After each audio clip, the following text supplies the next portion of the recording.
Good morning student. कैसे हो सब? अच्छे हो ना? अब तो पढ़ाई तो करते हो, होमवर्क भी करते हो ना सब? हमारी पढ़ाई तो अब शुरू हो चुकी है। अभी रोज़ हमें पढ़ाई तो करनी पड़ेगी। ओके, तो हम आज भी वापस पढ़ाई करेंगे। ठीक है। तो मैंने आपको लास्ट टाइम हिंदी में क्या सिखाया था? ग्रामर का एक टॉपिक सिखाया था। पता है ना बच्चों सबको? कौन सा ग्रामर का टॉपिक सिखाया था? वचन परिवर्तन। कौन सा पढ़ाया था टॉपिक? वचन परिवर्तन। वचन परिवर्तन यानी नंबर, संख्या से हमें पता चलता है कि एक वचन है कि बहुवचन। पता है ना बच्चों?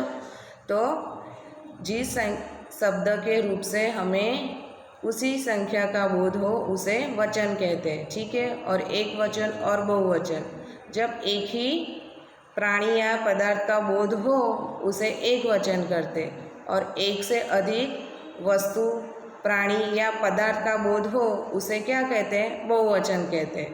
तो दोनों हमने पढ़ा था। उसमें मैंने आपको नियम के अनुसार पढ़ाया था। ठीक है। अ आ ई उ स्वर के जो मात्र के आकारांता के अंत में ए जोड़ने से, फिर आका इया का या करने से, छोटी बड़ी ई की छोटी ई करने से बहुवचन बनता है। उ और बड़ा ऊ का छोटा ऊ करके बहुवचन बनाने का, वो हमने लास्ट टाइम सीखा था। फिर वो नियम के अनुसार मैंने आपको होमवर्क भी दिया था ना बच्चों? तो वो होमवर्क आपने किया होगा। तो बच्चों, आपने जो होमवर्क किया वो नोटबुक ओपन कर लो।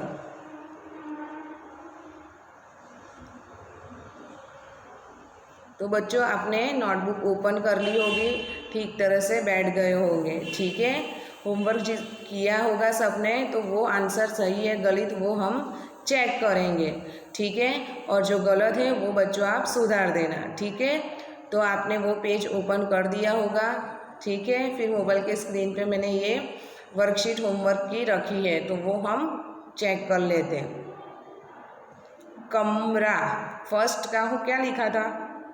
कमरा, तो उसका बहुवचन कमरे। आकारांता का ए करना, यानी कि कमरे।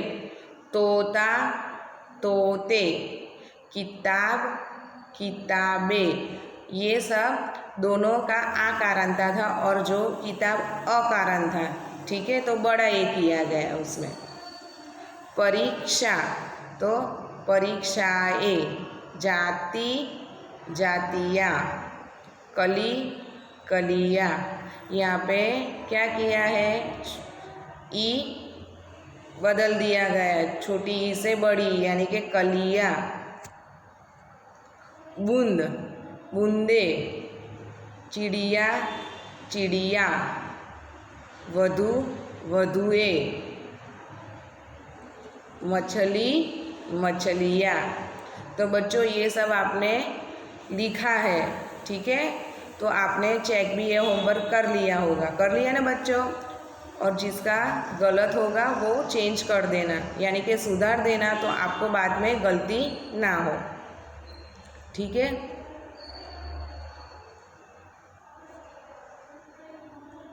बच्चों, आप लोग सुबह उठते हो ना? तो सुबह का वातावरण कैसा लगता है? सुबह का वातावरण बहुत मोहक लगता है। सुबह का दृश्य कुछ अलग ही होता है ना बच्चों? वो दृश्य देख के हमारा जो स्फूर्ति शरीर में आ जाती है, और खुशनुमा वातावरण देख के हमें खुशी होती है। कभी हम सोचते होंगे कि ईश्वर ने ये दुनिया कैसे बनाई होगी? ये देव भगवान ने ताजगी भरे दृश्य बड़े प्यारे लगते हैं। इसी तरह वर्षा के जो वातावरण होता है वो भी खुशनुमा लगता है। जब बारिश होती है, बिजली होती है, और चमचम करके बिजली होती है। ठीक है। उसका जो वातावरण होता है वो भी दृश्य कैसा लगता है? बराबर। तो ये हम सोचते हैं और हम ऐसा भी सोचते हैं कि ये दुनिया कैसे बनाई होगी, किसने बनाएगी और इतना अच्छा किसने बना, तब हम किसको याद करते हैं? ईश्वर को। तो ईश्वर ने ये सब सारी जो प्रकृति के चीज़ें बनाई है, रूपों का दृश्य दिखाई दे रहा है, तो ये सब ईश्वर ने बनाई है, पता है ना, ईश्वर ने। तो ईश्वर ने बनाई है, तब हम याद करते हैं कि ईश्वर ने कितनी अच्छी चीज़ें बनाई है। ये पहाड़, ये नदियाँ, ये सागर, फिर ये तारे, ये चंद्र, तो ये सब ईश्वर ने कैसे बनाया होगा। तो हमें आज की पोयम पढ़नी है, तब याद तुम्हारी आती है। और ब्रैकेट में लिखा है एक कविता है। क्या है? कविता है। तो बच्चों, आज हम इस पोयम में जो कवि ने उनके मन में ये कुदरती सौंदर्य देख के ईश्वर को याद किया गया है, उनके बारे में बताया गया है। तो हम पोयम पढ़ने से पहले एक बार न्यू वर्ड पढ़ते हैं, ठीक है। तो आज हम पहले न्यू वर्ड पढ़ेंगे। तो बच्चों, स्क्रीन पे आपको न्यू वर्ड दिखाई दे रहे हैं। तो न्यू वर्ड हमारे लेसन में ये आते हैं, इसलिए हम न्यू वर्ड पढ़ेंगे और ये हमारे हार्ड वर्ड यानी कि कठिन शब्द भी होंगे, ठीक है। तो हम स्टार्ट करते हैं। सुबह, चिड़िया, खुशी, कलिया, खोल, मुस्काती, खुशबू, सिरजनहार, छम छम, मैदानों, वन बागों, हरियाली, मस्ती, ढोकर। तो ये हमारे न्यू वर्ड थे, वो मैंने आपको रीड करके बताया, लेकिन आपको वापस मेरे साथ बोलना है, ठीक है। तो मैं पढ़ती हूँ और आपको पढ़ना है मेरे साथ कंपलसरी, ओके। तो पहला, सुबह, चिड़िया, खुशी, कलिया, फूल, मुस्काती, खुशबू, सिरजनहार, छमछम, मैदानों, वन बागों, हरियाली, मस्ती, ढोकर। तो बच्चों, आपने मेरे साथ ये वर्ड रीड करे हैं, ठीक है। अब हम लेसन पढ़ेंगे, यानी कि हमारी आज की जो पोयम है।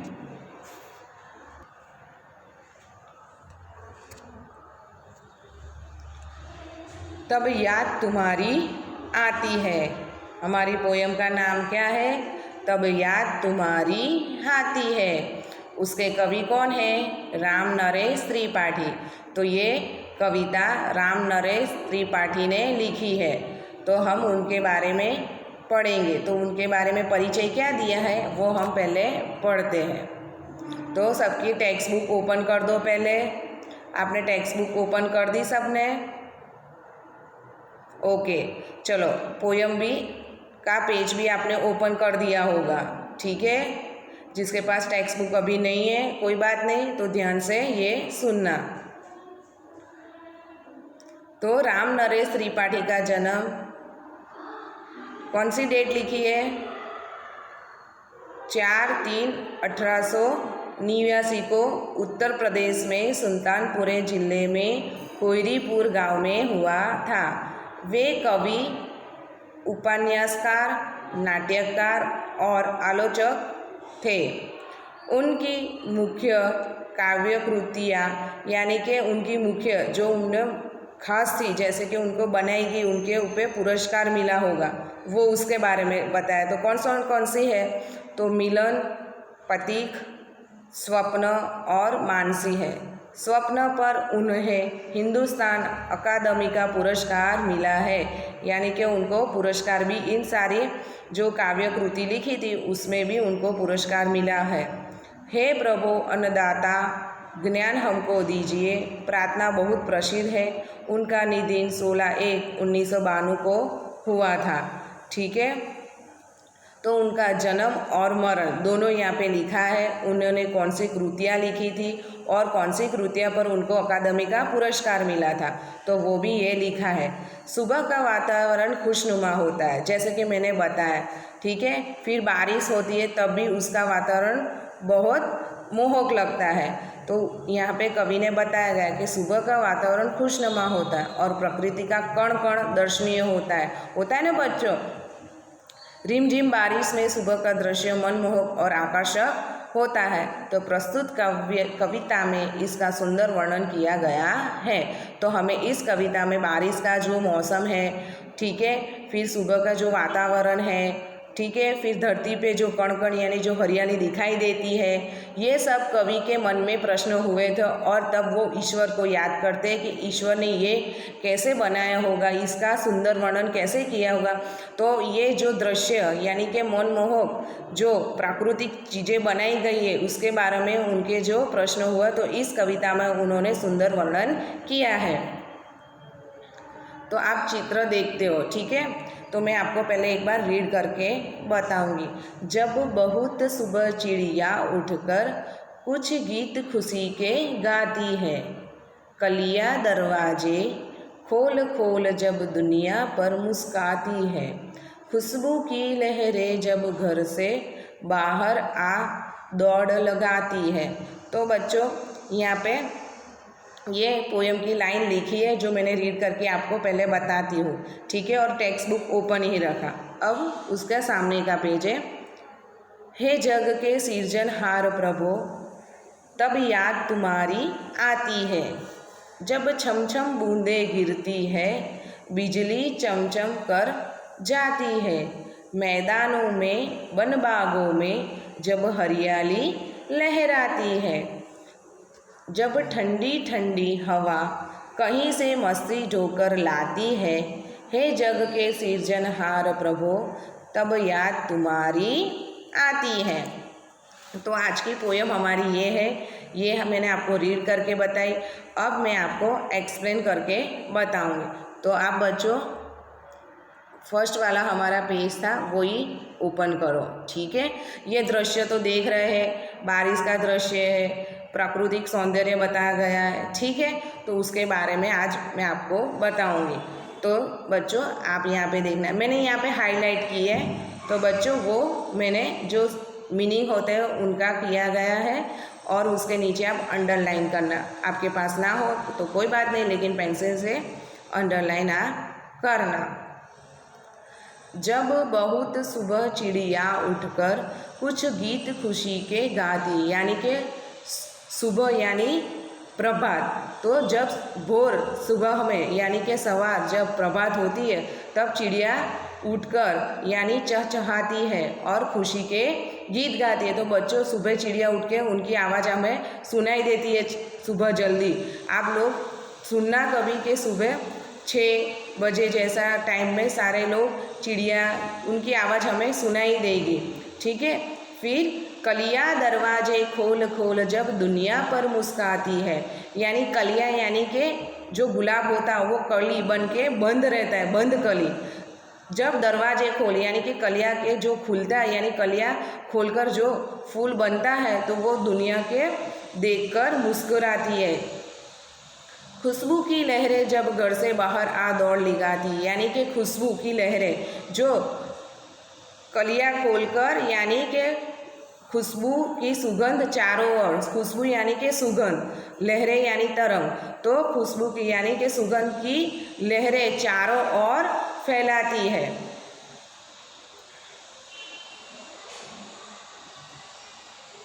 हे जग के सृजनहार प्रभो, तब याद तुम्हारी आती है। तो हे जग यानी कि दुनिया, सृजनहार यानी सृष्टि की रचना करने वाला, प्रभु ईश्वर, तो ये सब देखते यानी ये मनमोहक प्रकृति जो प्राकृतिक जो है दृश्य, वो मनमोहक दृश्य हम देख के हम ईश्वर को याद करते हैं, यानी कि कवि को ईश्वर की याद आती है। जब छम छम बूंदे गिरती, यानी कि जब बारिश होती है और बारिश होने के टाइम जो बूंदे गिरती है, बिजली चमचम करके जाती है, यानी बिजली भी चमचम करके जाती है। मैदानों में वन बागों में जब हरियाली लहराती, बिजली चमचम करके जाती है, छम छम बूंदे भी होती है। बिजली, बारिश अभी तो होती है, बारिश में आप देखते हो बारिश में बूंदें होती है, बिजलियाँ भी होती है, तो आप अभी तो देखते हो, अब तो बारिश शुरू हो गई है, तो आपको पता होगा कि कैसा वातावरण होगा। तो वैसे ही बिजली यानी कि विद्युत, और मैदानों यानी कि मैदानों, वन भागों यानी सब जगह बारिश होने से हरियाली हरियाली दिखाई देनी, यानी कि हरा भरा दिखाई देता है। अभी सब छोटे छोटे पेड़ पौधे उग जाएंगे, सब जगह जो घास हरा हरा हरा घास उग जाएगा तो कितना सुंदर लगेगा। तो हरियाली लहराती है यानी कि हरा भरा दिखता है। जब ठंडी ठंडी हवा कहीं से मस्ती ढोकर लाती, यानी कि ठंडी का मौसम होता है और ठंडी ठंडी हवा आती है, कहाँ से न जाने कहाँ से मस्त होकर ठंड हवा लेकर आती है। हे जग के सृजनहार प्रभु, यानी कि हे जगत के सृजन यानी कि सृष्टि के जो रचना करते वो प्रभु, तब याद तुम्हारी आती है, यानी कि कवि ये सब महसूस करते और ये सब देखते, तब वापस कवि को याद आती है और ये कहते हैं। तो इसके कवि राम नरेश त्रिपाठी है। कौन है? राम नरेश त्रिपाठी है। तो पता चला याद तुम्हारी आती है, उनके कवि नाम नरेश त्रिपाठी है। तो बच्चों हम इसका गान करेंगे, ठीक है? तो मैं गान करके बताऊंगी, ठीक है? आपको कैसा लगा वो मुझे नहीं पता, लेकिन मैं गान करके बताऊंगी, ठीक है? जब बहुत सुबह चिड़िया उठकर कुछ गीत खुशी के गाती है, जब बहुत सुबह चिड़िया उठकर कुछ गीत खुशी के गाती है, कलियाँ दरवाजे खोल को जब दुनिया पर मुस्काती है, खुशबू की लहरें जब घर से बाहर आ दौड़ लगाती है, खुशबू की लहरें जब घर से बाहर आ दौड़ लगाती है, हे जग के सृजनहार प्रभु, तब याद तुम्हारी आती है,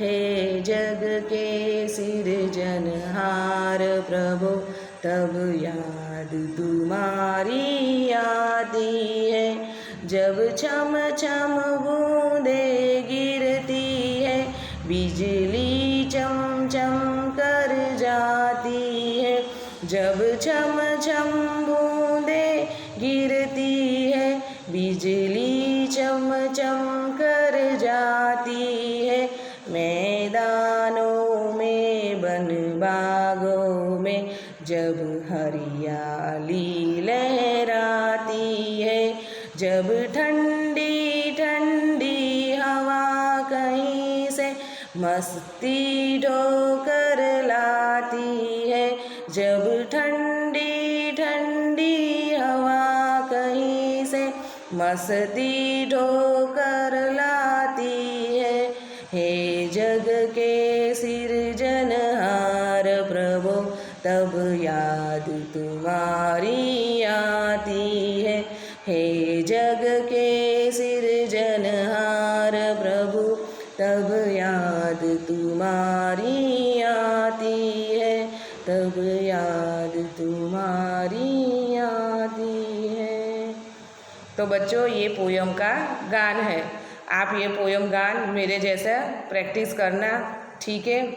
मैंने तो आपको एक बार गान करके बता दिया, तो आप भी इस तरह गान करना, ठीक है? तो हमारा पोयम यहाँ पे एक्सप्लेन हो गया, मैंने आपको समझा भी दिया, पोयम का गान भी कर दिया, ठीक है? और इसमें से जो मीनिंग हमारे हैं, तो हम मीनिंग इसमें से मैंने पढ़ाते समय बता दिया है, और इसके नीचे भी शब्दार्थ लिखे। तो ये शब्दार्थ एक बार मैं आपको पढ़ के दिखाऊंगी, तो फिर ये आपको नोटबुक में भी लिखना है। चिड़िया यानी कि पंछी, पक्षी, चिड़िया को दूसरा वर्ड खग भी बनाया जाता है, लेकिन हमारे बुक में यहाँ पे चिड़िया यानी कि पंछी, पक्षी, लहर, तरंग, झोंका, लहर का दो मीनिंग, तरंग यानी कि झोंका, पवन का झोंका, पवन का तरंग। सृजनहार, सृष्टि की रचना करने वाला। प्रभु,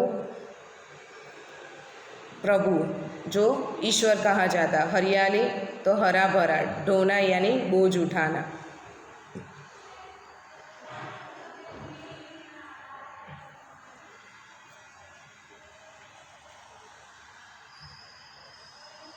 सुबह होते क्या क्या होता है?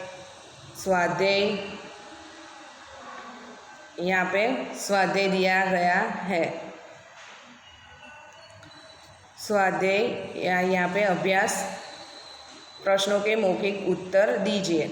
ठीक है, तो आपकी बुक ओपन ही होगी, उसमें से ये क्वेश्चन हमें पढ़ना है, यानी कि मैं आपको समझाऊंगी। ठीक है, पहले सुबह होते क्या क्या होता है? तो सुबह होते चिड़िया चहचहाती है, चहचहाती है ना। फिर क्या होता है दूसरा? कलियाँ खिलने लगती है, कलने लगती है। फिर खुशबू की लहरें फूलों में से निकलकर चारों ओर फैलाती है। ठीक है, मैदानों हरियाली कब लहराती है? तो जब बारिश की मौसम हो तब मैदानों में हरियाली लहराती है। आपको प्रभु की याद कब आती है? जब तारे, चांदा, सूरज, पहाड़, सागर, ये कुदरती दृश्य रूपों को देख के हमें प्रभु की याद आती है। तुम सुबह में उठकर क्या क्या देखते हो? तो सुबह में उठकर देखते हो कि पूर्व दिशा में सूर्योदय हो गया है। सुबह चिड़िया चहचहाती है, कलियाँ खिल उठती है और कलियाँ में से चारों ओर सुगंध फैलाती है। और सुबह जो विद्यार्थी स्कूल जाते वो स्कूल जाने के लिए निकलते हैं। और सुबह दूध वाला और अखबार वाला घर घर जाके दूध और अखबार पहुंचाता है। तो ये सब हम सुबह उठ के देखते हैं। यहाँ पे क्वेश्चन 2, चित्रों को देखकर और वचन परिवर्तन कीजिए। तो बच्चों यहाँ पे मैंने आपको वचन परिवर्तन सिखाया था। यहाँ पे एक चिड़िया और सामने 3 चिड़िया, यानी कि वो बहुवचन है। तो आप जब नोटबुक में लिखो तो ये हमें ड्रॉ नहीं करना, डायरेक्ट हमें सेंटेंस लिख के उसका आंसर लिखना है। चिड़िया उड़ रही है, यानी कि चिड़िया उड़ रही है, या करना है चंद्र बिंदु। कली नहीं खिली, तो कली नहीं खिलिया। तो हमारी बुक में कलिया लिखा है पोयम के, तो कलिया के वहाँ बहुवचन कर दिया गया है। ठीक है, यहाँ पे हमें क्या करना है? ई को ई में अंत में या लगाना है। बूंद, बूंदे गिरती है, बूंद गिरती है, बूंदे गिरती है, यानी कि ए। यहाँ पे हमें बहुवचन दिया है, लेकिन हमें यहाँ पे एक वचन लिखा है। यहाँ 3 दरवाजे हैं, यानी कि दरवाजे खुले हैं, तो हमें एक दरवाजा है, तो क्या लिखा है? दरवाजा खुला है। लड़की एक है और 3 लड़कियाँ हैं, तो लड़कियाँ खेल रही है, तो हमें यहाँ पे लड़की खेल रही है। तो एक वचन का बहुवचन किया। तो हमें आज अभ्यास में क्वेश्चन 1 और 2 किया है। ठीक है, फिर आज का होमवर्क। तो होमवर्क देने से पहले आज हमने क्या किया? राम नरेश त्रिपाठी जो कविता लिखी है वो कुदरती मोहक दृश्य देखकर, प्रकृति के अच्छे अच्छे रूपों देखकर वो कवि ईश्वर को याद आती है। और इस कविता में उन्होंने ये बताया उधर जब जब ईश्वर को याद आती है तब तब वह ईश्वर को इसके बारे में उन्होंने उनका सुंदर वर्णन किया गया है। सुबह का उठकर जो खुशनुमा वातावरण होता है, बारिश के मौसम में वातावरण मनमोहक लगता है। ठीक है, फिर सुबह चिड़िया चहचहाती है, कलियाँ खिल उठती है, पवनों की लहर जो तरंग होती है, वो सब हम पोयम में वर्णन किया गया है। तो कवि को जब जब याद आती है तब तब ये कवि पोयम में बताते हैं। तो ये एक पोयम जब तब याद तुम्हारी आती है। ठीक है, तो हमें भी जब कोई सुंदर चीज़ या देखते तो हमको भी ऐसा होता है कि ईश्वर ने कैसा बनाया होगा। ठीक है, तब हम किसको याद करते? ईश्वर को, यानी कि तब याद तुम्हारी आती है। और मैंने पोयम का गान भी आपको एक्सप्लेन किया, यानी कि गान करके बताया, तो आप भी गान करना, ठीक है। और वो भी हमें करना है क्योंकि पोयम हमारे एग्ज़ाम में आ सकती है 2 मार्क्स की, ठीक है बच्चों। तो पोयम भी हमें लर्न करनी होगी। 1 सेंटेंस क्वेश्चन आंसर आ सकते हैं, लॉन्ग क्वेश्चन आंसर आ सकते हैं, उसमें से फिलिंग द ब्लैंक्स, विकल्प सही चुन कर लिखे, वो भी आ सकता है। वचन प्रवर्तन जो ग्रामर है टॉपिक, वो भी आ सकता है। तो एग्ज़ाम में 6 से 7 मार्क्स का इस पोयम में से हम ले सकते हैं एग्ज़ाम में, इसलिए है ये पोयम हमें करनी ज़रूरी है, ठीक है। और मैंने जो लेसन 2 अभ्यास के क्वेश्चन आंसर 4 थे वो मैंने आपको बताया, तो आपको वो लिखना है, ठीक है। नोटबुक में यहाँ पे मैंने लिखा हुआ है क्वेश्चन 1 और 2 राइट इन नोटबुक, यानी कि जो पिक्चर ड्रॉ किया वो नहीं लिखना है, सेंटेंस लिखना है, उसका आंसर लिखना है नोटबुक में, ठीक है। तो आप लिखना। तो आज का होमवर्क आपको पता चल गया ना बच्चों, यहाँ पे मैंने लिखा है और आप देख लेना, ठीक है। Take care.